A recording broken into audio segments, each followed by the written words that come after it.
Sportivi siciliani di nuovo insieme anche per questa nuova puntata di Penalty, tutto il calcio di cui il calcio vero non parla mai. Siamo in diretta da Palermo sul canale 15 del digitale terrestre di 7 Gold. Puntata di Penalty, come al solito parleremo di Serie D, ma parleremo anche di eccellenza con i due gironi, il girone A ed il girone B. Ospite di questa puntata il direttore generale del Castellammare, Giovanni Castronovo. Ben trovato direttore, buonasera. Come stai? Tutto bene, grazie. Sei contento anche perché insomma domenica è andata molto bene, no? Una bella vittoria contro il San Giorgio Piana, squadra importante tra l'altro. Sì, era una vittoria che avevamo voluto in settimana proprio perché avevamo trascorso 4 partite in cui avevamo racimolato solo un punto e quindi era una partita da dentro fuori, nel senso che questa partita poteva decidere se restavamo nella parte sinistra della classifica o nella parte destra, quindi dovevamo vincerla a tutti i costi e i ragazzi hanno approcciato bene la gara e la voglia di vincere ha premiato la mia squadra. Dove vuole arrivare questo Castellammare? Perché insomma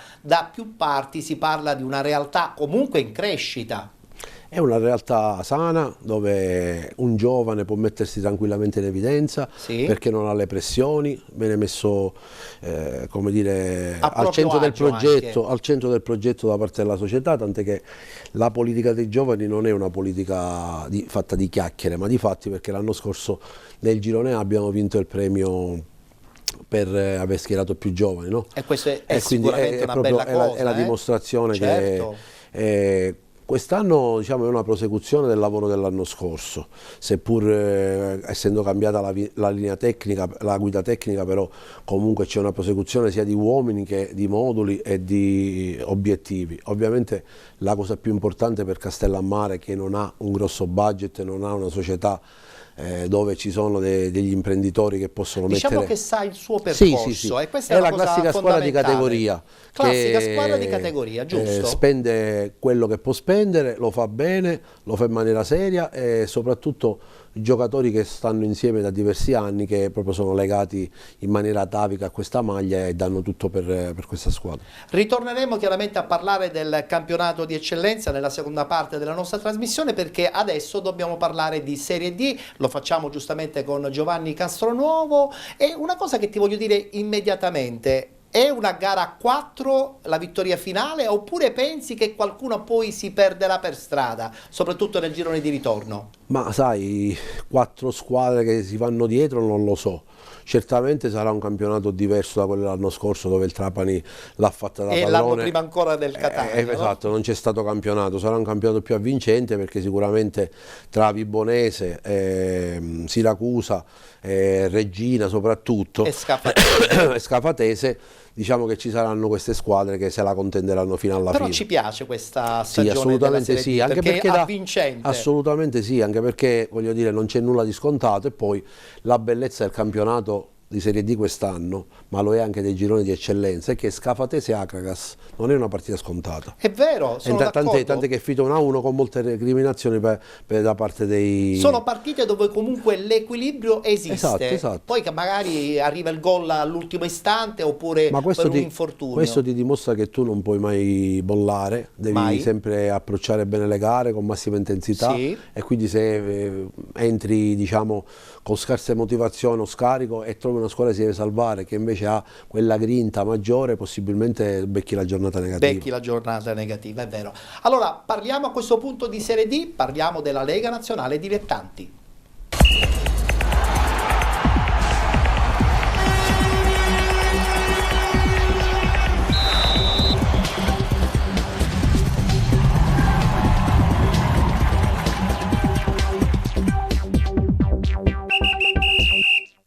Si è giocata la 12ª giornata domenica, guardiamo subito i risultati.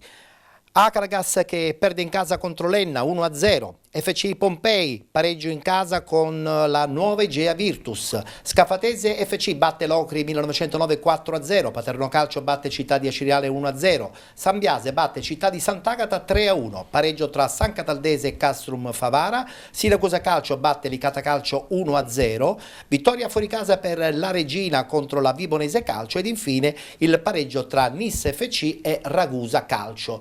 Questo turno ha decretato in un certo senso a sorpresa la caduta della Vibonese. Guardiamo la classifica: Scafatesi in testa con il Siracusa 26 punti, con 24 la Regina, con 23 la Vibonese Calcio, 20 punti per il Sambiase, con 19 il Paternò, 17 Castrum Favara, con 16 Nuove Gea Virtus insieme all'Enna, 13 punti per Nis FC, Città di Sant'Agata, San Cataldese e Locri 1909, con 12 FC Pompei e Licata Calcio, con 10 Ragusa Calcio, 8 punti per il Città di Aciviale, chiude la classifica con 7 punti l'Acragas.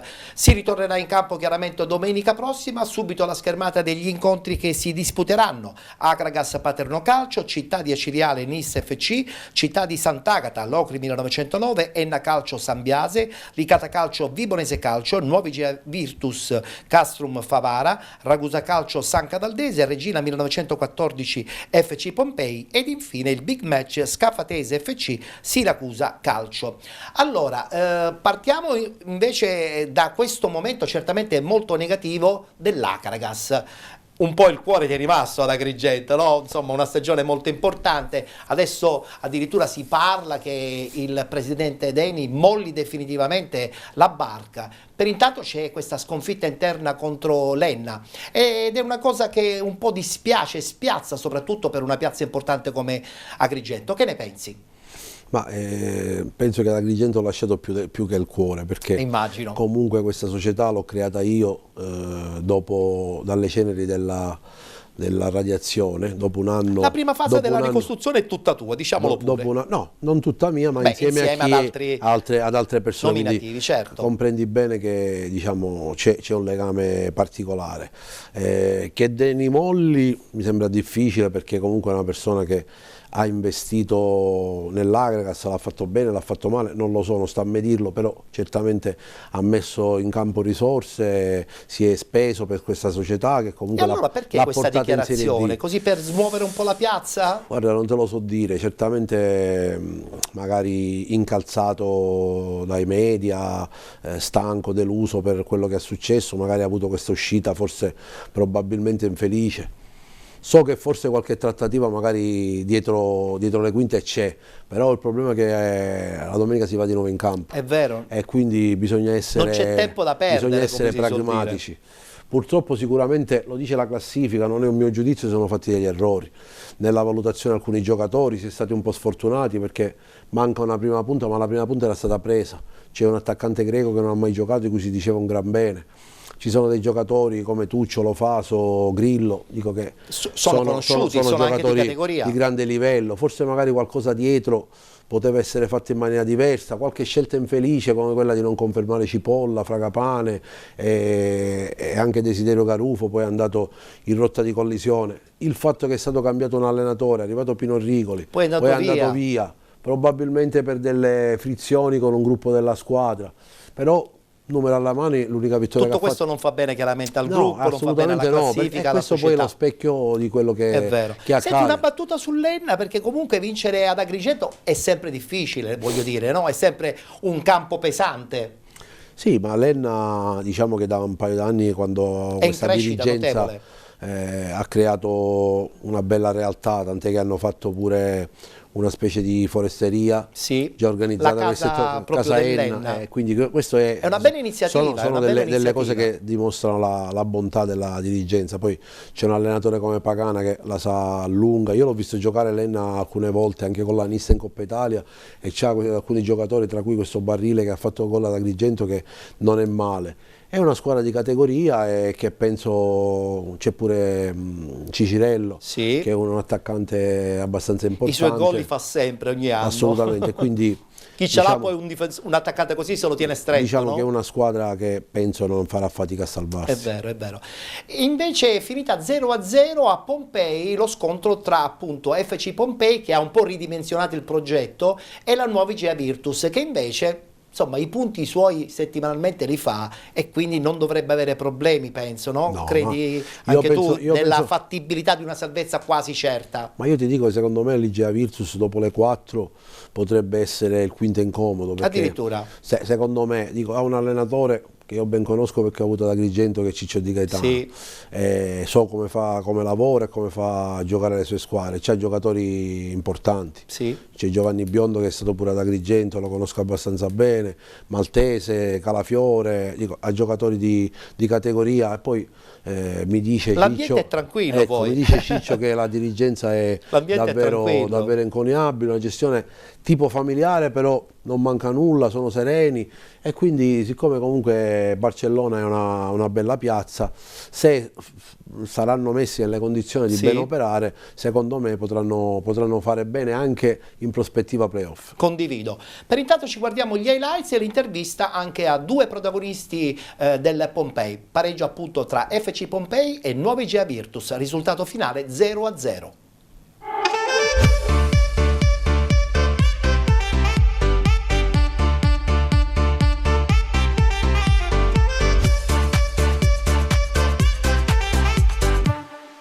I ragazzi stanno dimostrando di credere nelle proposte che arrivano dallo staff.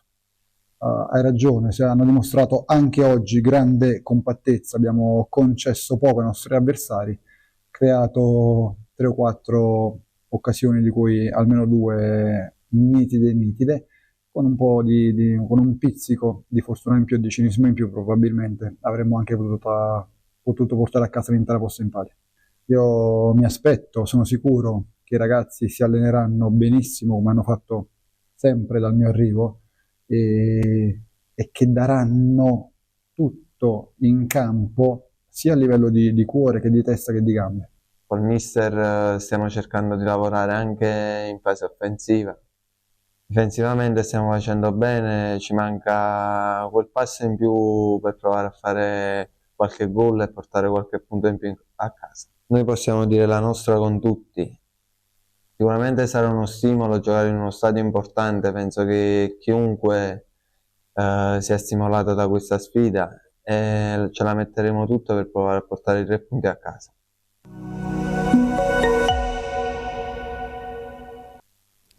Vince una partita che sulla carta all'inizio poteva sembrare difficile. La Scafatese fa 4 gol all'Ocri e fa sentire la sua presenza in vetta.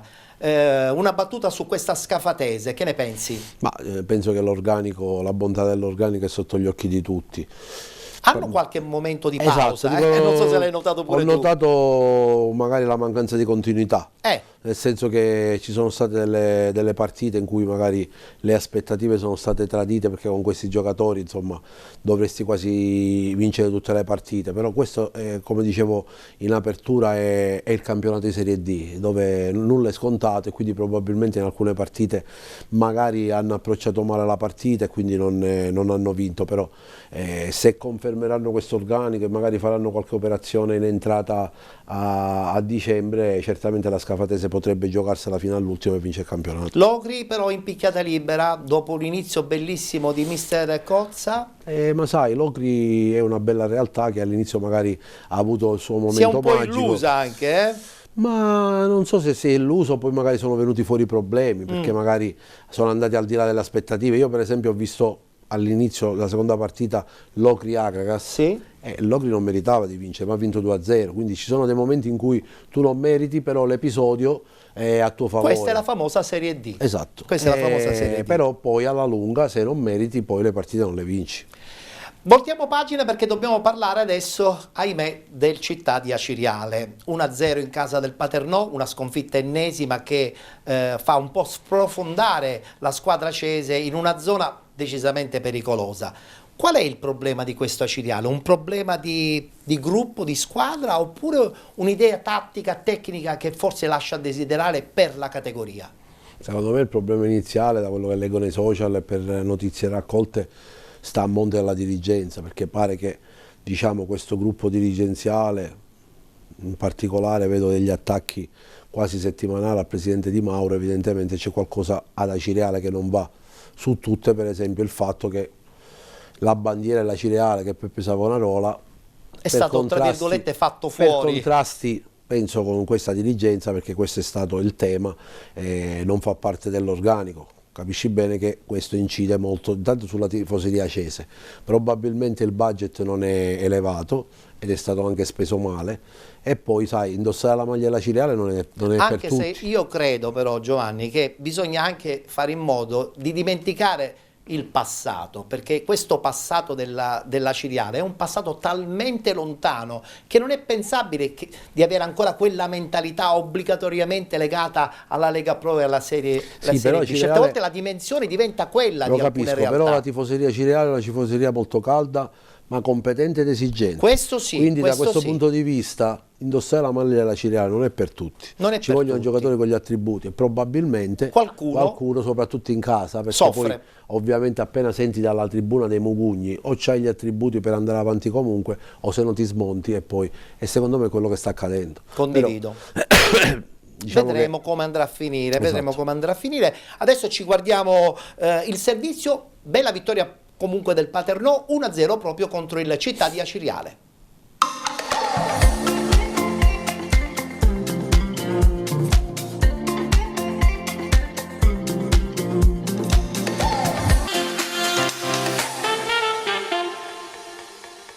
Ci sono partite che non si possono sbagliare, lo sapevano benissimo Paternò e Aciriale per la rivalità che divide le due formazioni alla vigilia della 12ª giornata di campionato Serie D Girone I, in scena al Falcone Borsellino di Paternò. Via al racconto della sfida che parte con questo episodio dubbio al minuto 10. Il direttore di gara lascia correre su questa spinta lieve da parte di un giocatore della Ciriale ai danni di Panarello. Al 21esimo pericoloso asero da calcio d'angolo. Il suo tentativo però finisce altissimo. Primo tempo che non regala particolari emozioni. Al 30esimo però Retucci sfiora l'Eurogol. Bravo a raccogliere il cross di Sinatra e a tentare la semirovesciata che poteva diventare storia sia nel match sia nella mente di tutti i tifosi paternesi. Al 42esimo si vede la prima occasione della Ciriale, serpentina di Marchionni. Il suo tentativo viene sporcato con una deviazione.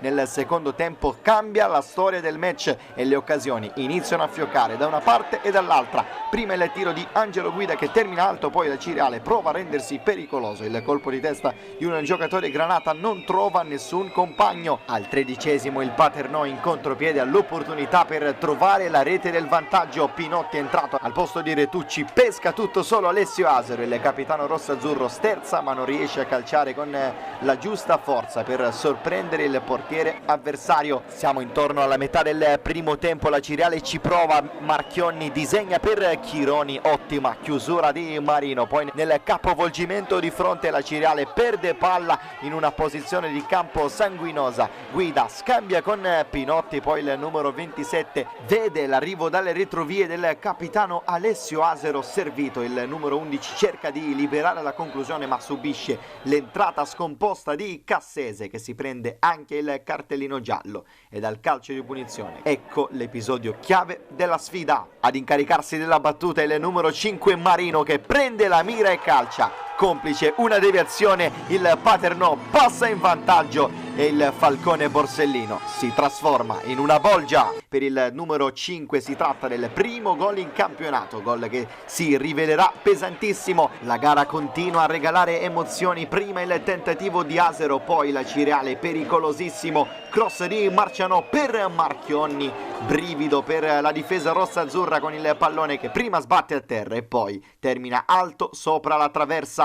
La formazione di mister Epifani continua a creare occasioni da gol. Mileto entra nella storia del match con due super interventi che blindano la porta rossa-azzurra. Bravissimo prima sul colpo di testa, poi sulla conclusione di De Mutis. La formazione granata non si arrende e ci prova nel finale, disegna ancora Marchionni, conclusione di Marchetti, respinta da un super Vianisi.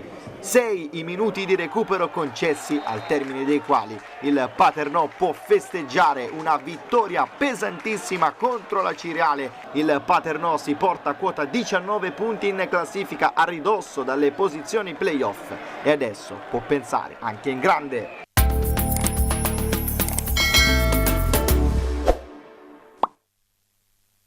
Beh, chi chissà, effettivamente il Paternò potrebbe pensare in grande, vedremo cosa succederà in questa parte finale di questo 2024 e poi in prospettiva, perché poi a dicembre, come tu ben sai, c'è un po' di caroselli vari, di situazioni che si muovono tra giocatori, società. Vero è che col fatto della rescissione dei contratti il mercato è sempre aperto. Anche quello anche su questo che ci sarebbe quest'anno è un po' da fare esagerato. una trasmissione È intera, vero, perché già ci sono giocatori che hanno cambiato 2 o 3 maglie. È vero, un po' esagerata è questa indecente. cosa. Però poi con te voglio discutere anche sul discorso stranieri, argentini, spagnoli, che hanno un po' cambiato la metodologia anche di acquisto di giocatori. Vedremo. Voglio parlare invece del Città di Sant'Agata, che ahimè, dopo aver vinto una grande partita contro la Nissa, cade in casa con il Sambiase, a dimostrazione che probabilmente le dimensioni della squadra di Raciti sono quelle, cioè voglio dire, giochi in casa, ti fai i punti per salvarti. Sì, vabbè, il percorso del Sant'Agata è stato un po' travagliato, perché ricordiamoci quest'estate avevano iniziato con un altro allenatore, poi hanno cambiato in corsa, però sono stati bravi comunque a ricostruire una squadra che almeno nelle mura amiche è abbastanza incisiva. È lì che passa la salvezza. Esatto, sì, no? sì, perché magari anche fuori casa non ha alcuni uomini di spessore per, come dire, reggere all'urto delle squadre avversarie, però indubbiamente li ho visti giocare, per esempio la partita con la Nissa mi hanno fatto una grande impressione, soprattutto in avanti sono molto rapidi, veloci, e penso che tra le squadre che ci sono è quella che sicuramente rischierà meno la salvezza è a portata di mano, qualche punto magari fatto fuori casa ti aiuterebbe in questo caso. Certo. Parliamo adesso invece di San Cataldese e Castrum Favara, una conferma per la Castrum e credo che anche una conferma per la San Cataldese, un pareggio che potrebbe accontentare entrambe, no? Che dici? Sì, il loro percorso è questo, devo dire che comunque il Favara sta facendo un ottimo campionato, ricordiamoci che è una matricola e che ovviamente si vede la mano di Piero Infantino in tutto e per tutto, magari ha avuto qualche, diciamo, un inizio non proprio ma ci può brillante, anche stare, no? Insomma, in una squadra nuova, nuovi giocatori. Però adesso si è creato anche un bel gruppo, ha trovato un attaccante importante come Palma, che era quello che mancava, ci sono giocatori come Baglioni, Mirabelli, insomma una squadra che comunque adesso è disposta a immagine e somiglianza del suo allenatore, quindi molto grintosa, una squadra che... Infatti anche fuori casa va benissimo, esatto, anche fuori casa. Non a caso, e quindi ha cominciato a fare i 3 punti in casa, per cui secondo me sarà una di quelle matricole terribili del campionato. È vero. Guardiamoci gli highlights, è finita in parità lo scontro contro la San Cataldese.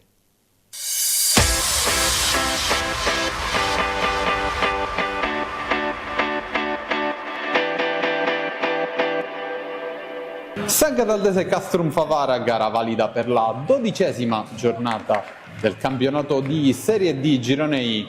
I padroni di casa sono reduci dalla sconfitta in casa della Scafatese, mentre gli ospiti hanno bloccato sul punteggio di 1-1 il Siracusa nella scorsa partita. Il direttore di gara è il signor Mattia Romeo della sezione di Genova, coadiuvato dagli assistenti Bono e Giarello.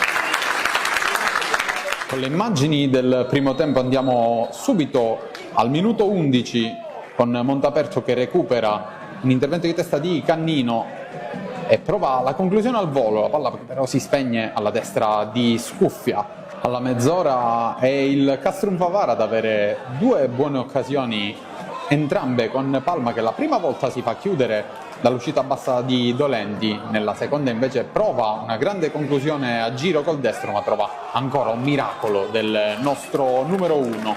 Con le immagini adesso passiamo alla ripresa, minuto 25, Castrum Favara rimane in 10 per questo fallo da ultimo uomo di Demin su Fanguà. La San Cataldese che prova ad approfittare della superiorità numerica con 2 occasioni, la prima di Germano, il cui tiro viene ribattuto, poi c'è la conclusione di Catania che non trova però lo specchio della porta. Si conclude quindi sullo 0-0 la partita.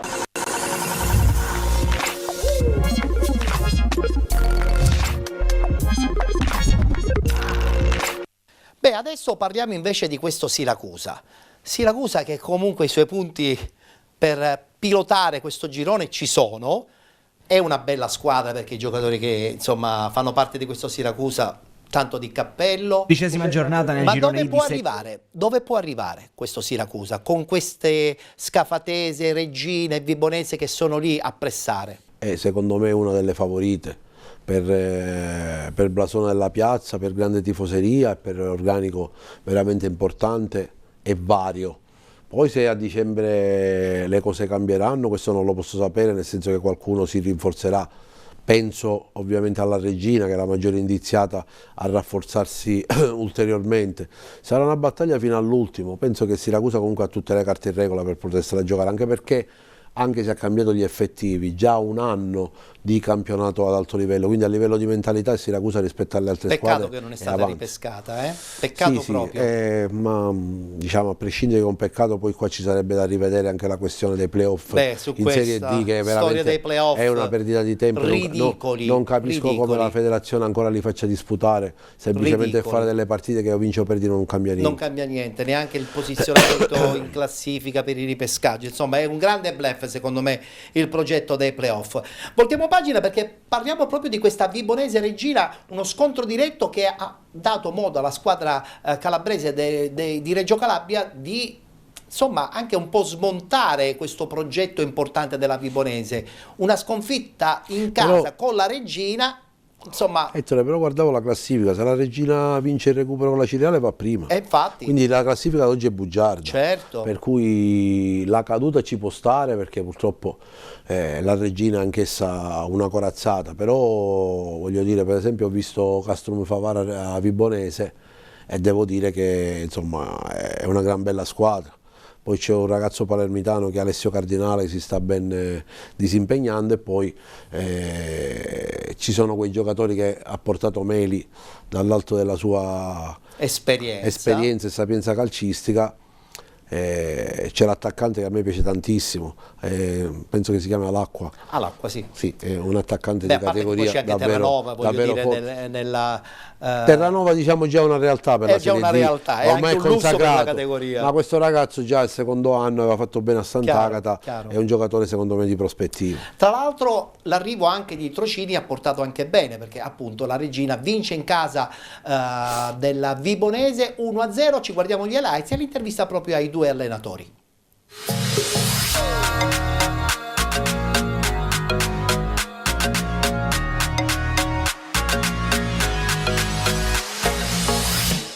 Chi pensava che la Reggina fosse quella di domenica scorsa sbagliava di grosso, lo sapevamo, ci eravamo preparati durante la settimana a questa aggressività. E quello che non abbiamo fatto è avere quella personalità per poter venire fuori giocando da dietro, che è il nostro calcio, e per poi provare a mettere in difficoltà. Non riuscivamo a trovare le linee di passaggio, e quando abbiamo cercato di allungare un po' con qualche palla in profondità, poi non siamo stati bravi magari a far salire la squadra. Il tema della partita al primo tempo è stata questa. Purtroppo se non subiamo gol nel minuto di recupero l'inizio della partita può cambiare, ma chi pensava che venisse una Reggina qui dimessa o per fare una partita diversa sa poco di calcio, insomma. La profondità della rosa è stata decisiva, perché insomma, nonostante i cambi fatti nel primo tempo, la squadra è andata avanti nella stessa identica maniera, quindi grosso merito a tutti i ragazzi. Quando c'è un cambio allenatore c'è sempre un qualcosa che ti tocca dentro, e i ragazzi dovevano dimostrare che sono forti, che siamo forti. Cioè, a me non dovevano dimostrarlo, perché io ho accettato, perché sono convinto della bontà della squadra. Per me ovviamente è anche stato tutto più semplice, perché tantissimi della squadra, mi sa, non lo so, 7, 8, 9 undicesimi della mia squadra di pochi mesi fa era in campo oggi. Ho trovato negli spogliatoi un gruppo che bene o male conosco, molti, tipo Laribbi o diversi altri, Urso, li ho allenato in passato, quindi per me è stato tutto più semplice, però naturalmente il merito dei giocatori c'è oggi e c'è sempre.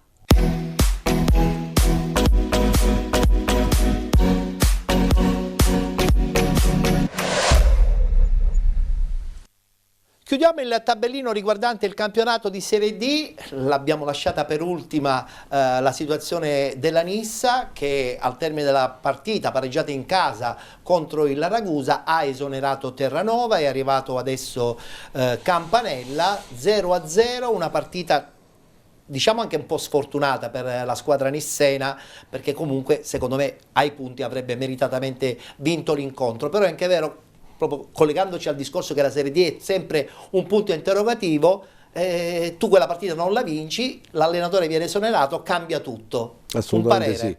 sì, dico anche per quello che dicevamo prima, c'è stata qualche occasione in cui il Ragusa poteva fare il colpaccio. Certo, poteva anche succedere, chiaro. Tieni conto che il Ragusa ha giocato con diversi under anche per delle vicissitudini. È una squadra giovanissima, perché anche loro insomma non scherzano, hanno il fatto di problemi. delle problematiche quindi che dovranno risolvere.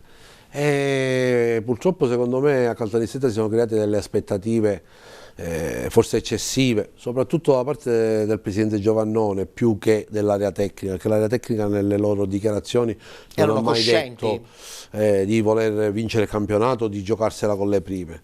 Probabilmente la volontà in buona fede del presidente Giovannone, che ce ne siano dei Giovannone in tutte le squadre siciliane, che già Caltanissetta deve ritenersi fortunata per aver trovato questo grande personaggio che ho avuto il piacere di conoscere, abbiamo anche instaurato un rapporto di amicizia che è diventato passionale, ha sposato in toto il progetto Nissa. È innamoratissimo di Caltanissetta. Assolutamente sì, anche perché lo fanno sentire importante, ma lui lo merita. E, secondo me era una decisione che era nell'aria, perché magari già si era pensato, poi una cosa si era rinviata per qualche vittoria. Alla prima occasione il presidente non si è lasciato sfuggire. È ovvio, quando non arrivano i risultati rispetto alle aspettative paga l'allenatore. Se poi, come dicono, io ovviamente non ho nessun elemento per dire che sia vero o non sia vero, c'erano dei malumori di qualche giocatore che non veniva schierato e magari voleva giocare, la cosa si acuisce. È chiaro che per l'organico che ha la Nissa ha meno punti, è anche chiaro che è ovvio che non puoi cambiare una formazione ogni domenica perché non crei quell'equilibrio all'interno della squadra, quindi ci sono state queste componenti. Pensiero, è vero. Certamente con Terranova si sarebbe pure risollevata, perché Terranova è un buon allenatore, però se hanno deciso di cambiare hanno preso per me il meglio che c'è nel mercato, perché secondo me Giovanni Campanella è una persona navigata, saprà mettere tutto a posto, qualche sirena di qualche giocatore che forse voleva andare via secondo me si spegnerà definitivamente, e la con l'arrivo di Campanella cambieranno gli equilibri. Ti faccio vedere che da domenica da Cireale la Nissa tornerà a essere protagonista nel campionato. È vero. Guardiamoci il servizio e poi la conferenza stampa proprio di presentazione di Campanella.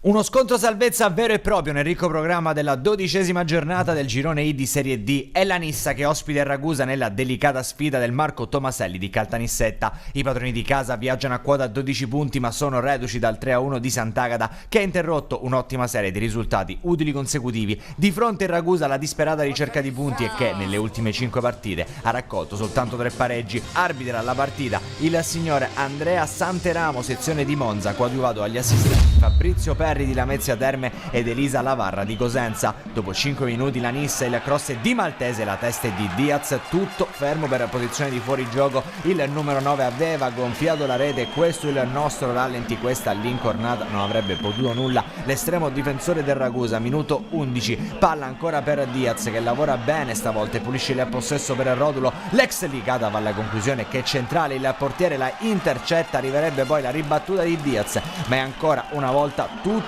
fermo, ancora una volta una posizione irregolare, ferma la Nissa. Al 25esimo il Ragusa cerca di scrollarsi il dosso, un po' di torpore iniziale, la conclusione è di Tagliarino che si accentra dalla destra, risulta però centrale tra le braccia di Elezai. Alla mezz'ora è Crisci, l'ex Messina, che aumenta i giri del motore, entra in area di rigore, esplode il destro, pallone alto oltre la traversa e Lezela anche toccata. 35esimo, schema sul calcio d'angolo della Nissa che va a liberare la conclusione di Agnello, è una fucilata che scheggia la traversa e che finisce fuori. Così finisce anche il primo tempo alla Marco Tomaselli di Caltanissetta, 0-0 tra Nissa e Ragusa. Tra prima e seconda frazione tocca a Bollino al 50esimo, pallone per Rodulo, va a calciare, Grasso vola letteralmente e para. Al 60esimo c'è spazio per l'argentino Semenzin Bonilla al 67esimo, tocca a Pagano, ultime occasioni di partita, siamo al 70esimo, punizione per la Nissa che finisce di poco alta oltre la traversa, una manciata di minuti più tardi Bollino sulla destra riesce a passare sul diretto marcatore, da uno sguardo in mezzo il cross con i giri giusti per Diaz che stavolta di testa non trova lo specchio, all'80esimo si rivede invece il Ragusa in attacco, lancio per Bonilla che va a saltare anche le Zai in uscita, porta sguarnita, non riesce Bonilla a trovare lo spunto per lo 0-1 del Ragusa al 90esimo, l'ultima chance è ancora della Nissa con Semenzin che battaglia ai 20 metri, trova lo spazio per il destro, tra le braccia di Grasso, finisce così al Tomaselli di Caltanissetta, Nissa Ragusa è 0-0 e nel post partita viene esonerato mister Terranova, un cordiale saluto, come sempre alla prossima. Dalla mia faccia domenica tutti hanno visto quanto ero dispiaciuto per il fatto di dover esonerare mister Terranova. D'altra parte sono una persona vera e i miei sentimenti, sia quelli positivi che quelli negativi, non riesco a nascondere, anzi mi auguro di non cambiare mai, anzi non cambierò mai, sarò sempre una persona sincera. Terranova è stato esonerato da me, chiarisco, dopo 10 minuti del secondo tempo di domenica di Nissa Ragusa.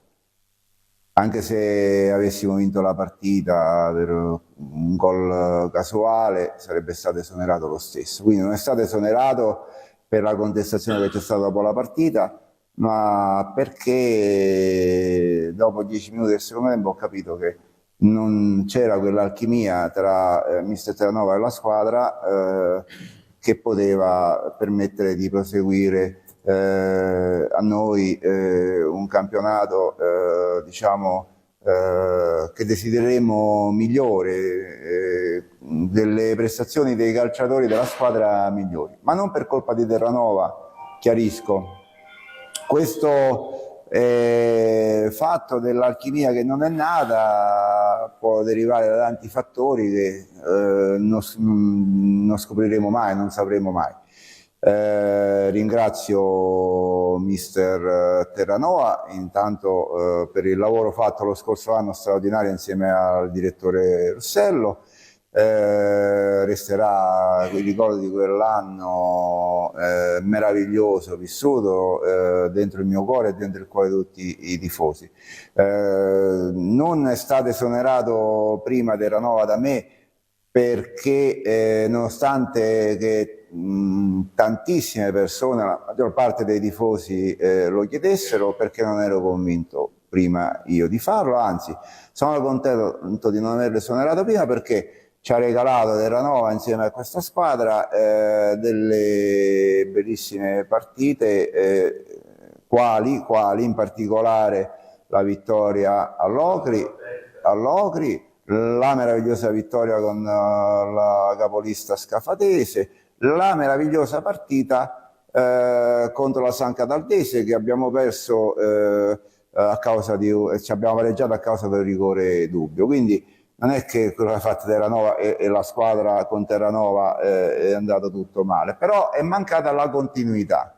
La continuità che mi aspetto e desidero da questo nuovo allenatore che è mister Giovanni Campanella, ma devo dire che con grande piacere che questa scelta è stata apprezzata da tutti, quindi una scelta estremamente popolare, quindi è stato facile per me insieme a Russello, che chiaramente il mister lo ha scelto Ernesto Russello, che io Campanella non lo conoscevo, quindi l'ha scelto Russello proprio perché Russello ha ai suoi pieni poteri la mia piena fiducia e la fiducia di tutta la società. Ringrazio anche i miei soci nella Nissa che mi hanno sostenuto anche in questo periodo difficile, ringrazio anche tutti i tifosi ultras e moderati che non hanno contestato la società perché hanno capito che la società sta facendo gli sforzi massimi.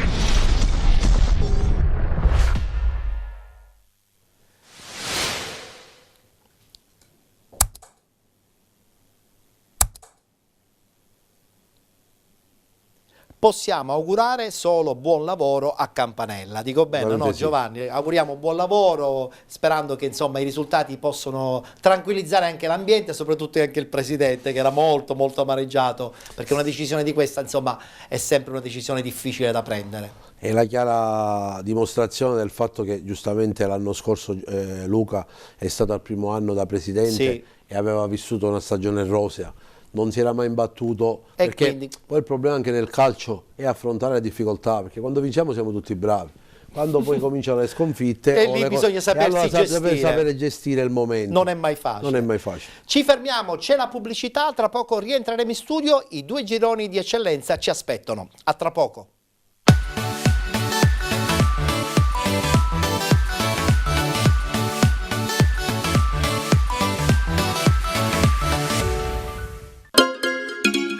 Benvenuti da Giada Immobiliare.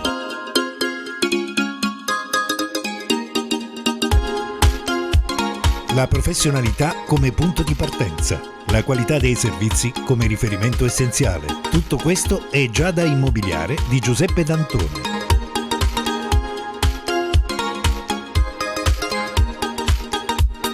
Servizi di compravendita ed affitti, supporto per concessioni mutui e consulenza finanziaria ed inoltre assistenza a partecipazione ad aste giudiziarie e consulenza tecnico-legale. Giada Immobiliare, via Etnea 734, Catania. Info 095 61 74 981 oppure 095 61 74 973. Visita il sito con le nostre proposte www.giada-immobiliare.it. Giada Immobiliare, insieme a te per comprare e vendere.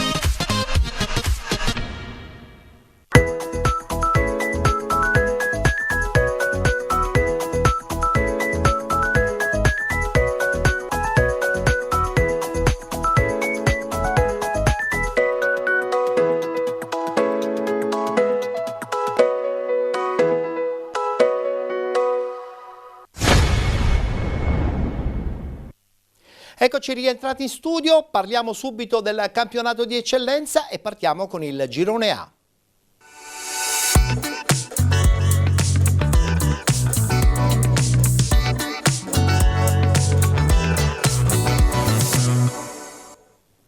Domenica si è giocata la 10ª giornata, subito la schermata dei risultati. Castellammare batte San Giorgio Piana 1-0, vittoria dell'Athletic Club Palermo 2-1 contro il Casteldaccia, Città di Gela batte Super Giovane Castelbuono 2-1, Marsala 1912 batte Folgore Castelvetrano 1-0, Partinico Audace batte Oratorio Sancile San Giorgio 2-0, Unitas Sciacca batte Città di San Vitolo Capo 2-1, vittoria della Don Carlo Misilmeri 3-1 contro la Parmonval ed infine Accademia Trapani che vince in casa dell'Ascari Cefalù per 4-1. Abbiamo la conferma in testa chiaramente per l'Athletic Club Palermo al primo posto con 24 punti, 21 per la Don Carlo Misilmeri, 20 Città di Gela, 19 Unitas Sciacca, con 16 San Giorgio Piana, 15 Partinico Audace, con 14 Castellammare, con 12 punti abbiamo il Marsala 1912, 11 punti Città di San Vitolo Capo, Parmonval e Super Giovane Castelbuono, 10 punti Accademia Trapani e Casteldaccia, 9 punti Oratorio San Ciro e San Giorgio, chiudono la classifica con 8 punti la Folgore Castelvetrano ed il Lascari Cefalù con 5 punti.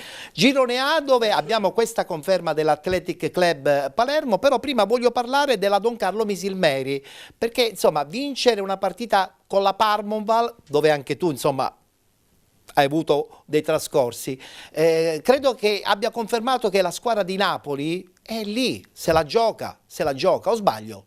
Sì, indubbiamente è una buona squadra, era partita male ma poi sono stati bravi a vincere mi pare 5-6 partite consecutive. Sì, è vero, in serie positiva. E non è facile, poi magari sai ci sono dei momenti della stagione in cui tutto ti gira per il verso giusto, perché indubbiamente, e lo ha dichiarato lo stesso Tommaso Napoli quando sono venuti a Castellammare, il primo tempo noi vincevamo 1-0 e obiettivamente abbiamo meritato. Poi a inizio ripresa Danilo Terranova ha pensato bene di rifilare una gomitata al difensore argentino del Misilmeri e lì è cambiato la partita, e magari una partita dove loro magari avrebbe potuto acciuffare al massimo il pareggio, si sono trovati con i 3 punti. Anche domenica hanno vinto in rimonta dimostrando indubbiamente carattere, qualità e tutto. È un po' la caratteristica delle squadre di Napoli. Però se vai a vedere ci sono degli episodi che gridano vendetta per la Palmopal, perché prima del 2-1 o sul 2-1 c'era un rigore nettissimo sul Rappa che non è stato dato e poteva cambiare la partita. Questo non va a sminuire la bontà dell'organico e il lavoro di Tommaso Napoli, perché se sono lì ovviamente hanno un'identità e una buona squadra. Chiaro. Però indubbiamente ci sono momenti in cui le cose ti girano per il verso giusto e ne devi sapere approfittare. Anche noi l'anno scorso in alcune partite, per esempio, non ho remore a dirlo con la Don Carlo Misilmeri, al massimo meritavamo un pareggio. E invece? Leo Messina, con un tiro a giro di sinistro, lui è destro, l'ha messo all'incrocio di pala, abbiamo vinto 1-0. Avete vinto. Ma il calcio è questo. Il calcio e ci piace proprio perché Esatto. è questo. Athletic Club Palermo che vince contro il Casteltaccio 2-1. Con qualche sofferenza, il campionato è lungo, penso, no? Allora, anche qui ti devo dire che è ovvio che anche questo segnale di questa vittoria è proprio la dimostrazione, come accadeva l'anno scorso alla Nissa, che l'hanno l'Athletic Palermo, perché quando tu vai a agguantare al 94esimo il pareggio a Sciacca, quando tu vinci a tempo scaduto per un errore del portiere contro il Casteldaccia, che devo dire è una buona squadra, è un campo assai insidioso perché là si può fare tutto tranne che giocare a calcio. Tranne che giocare a pallone, vedo. Ti dimostra il fatto della bontà dell'organico, dove in alcune partite come quella di Casteldaccia magari non avranno sciorinato un buon calcio, però alla fine i 3 punti se li sono portati. Sì, perché hanno i singoli che ti fanno sempre la differenza. È vero, per cui da questo punto di vista, secondo me, per la bontà dell'organico, per le operazioni di mercato che vorranno fare, per una società veramente solida proiettata verso criteri di natura professionistica, secondo me il campionato lo può perdere solo l'Atletica, anche perché devo dire che gli outsider, soprattutto il Gela, sono molto deludenti, per cui non... Hanno dei limiti più che deludenti, secondo me hanno deludenti dei limiti dal punto di vista dei risultati, perché infatti, per l'organico che ha il Gela ha vinto solo una partita fuori casa, per giunta a tavolino, sì, ha perso, e in casa ha vinto risicatamente. E se non vinci sul campo non sei una forza domenica di anche col Castelbuono ha sofferto il gol, forse probabilmente era anche irregolare perché la palla era già uscita. È vero. E con noi ha vinto con un cross di Arcidiacono che il vento l'ha messa all'incrocio dei pali. Dico, non è che abbia meritato, e nello scontro diretto l'Atletic Palermo a Gela ha mostrato i muscoli, tant'è che il secondo tempo avrebbe meritato la vittoria. Per carità, ancora ovviamente c'è una vita, però se così stanno le cose indubbiamente la vedo dura per il Gela, per lo Sciacca, per il Misilmeri spodestare dal primo posto l'Atletica. Vedremo come andrà a finire. Del Castellammare parleremo nella parte finale, quindi adesso voltiamo pagina e parliamo del girone B.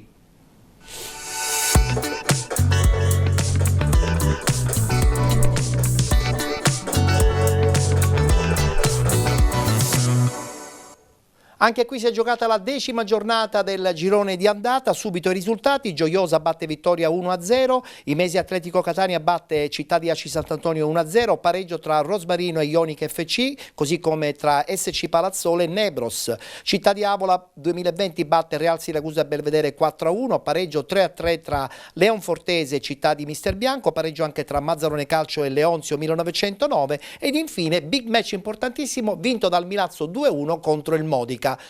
La vittoria della squadra di Bognanni ha fatto sì che il Milazzo diventasse leader solitario di questa classifica. Al primo posto con 25 punti, 22 Modica e Vittoria, 21 Città di Avola 2020, 18 Imesi Atletico Catania, con 15 la Nebros, 14 Leonfortese e Gioiosa, 12 Città di Aci Sant'Antonio, 10 punti per la Ionica, con 9 punti SC Palazzolo, Leonzio 1909 e Rosmarino, 5 punti Città di Mister Bianco e Real Siracusa Belvedere. Chiude la classifica il Mazzarone con 4 punti.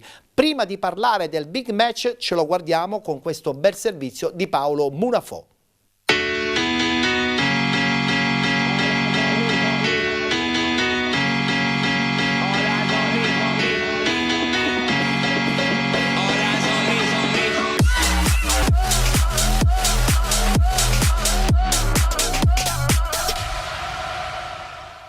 Gabriele Franchina, ancora lui, il difensore goleador del Milazzo, decide lo scontro al vertice contro il Modi che manda in orbita i Mamertini. Il classe 94 con una zampata all'ultimo respiro stende la formazione di Pasquale Ferrara, l'allenatore con cui qualche stagione fa conquistarono insieme a Ligia Virtus la promozione in Serie D, grazie proprio a un gol di Franchina messo a segno, manco a dirlo al Modica, nell'ultima giornata di eccellenza, e fa volare il Milazzo che si issa solitario in testa alla classifica del girone B. In un Marco Salmeri esaurito in ogni ordine di posto, i rossoblù di Bognanni la potrebbero sbloccare al 19esimo con la spada che, servito da Franchina, calcia colpo sicuro, trovando però la decisiva deviazione in angolo di Rossi. Dal successivo corner ancora la spada in acrobazia non trova lo specchio della porta. Bersaglio che al 23esimo centra invece il Modica, grazie ad una fantastica conclusione di Maimone che dal limite dell'area insacca il pallone laddove Piccioni non può arrivare. Per Maimone si tratta della terza rete in campionato. Ospiti che avrebbero anche la chance per il raddoppio, ma Ido Iaga, ben servito da Maimone, calcia largo alla sinistra del portiere.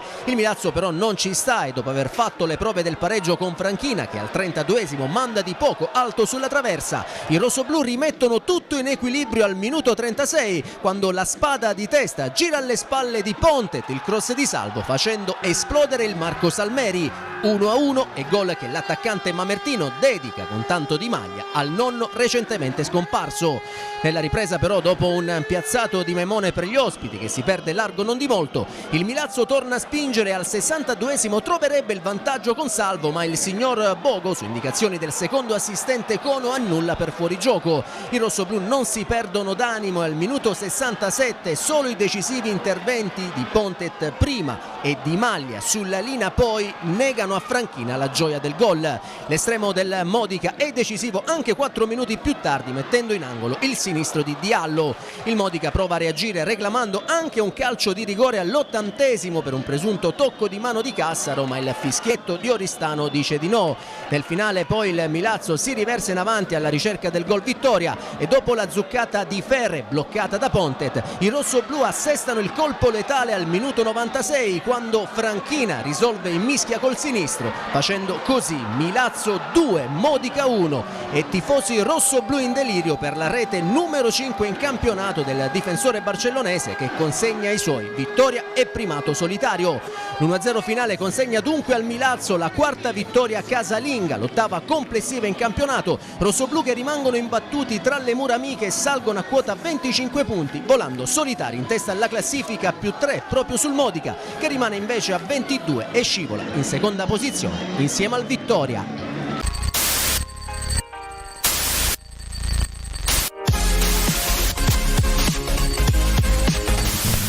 Domenica prossima ci sarà una partita importantissima a Vittoria.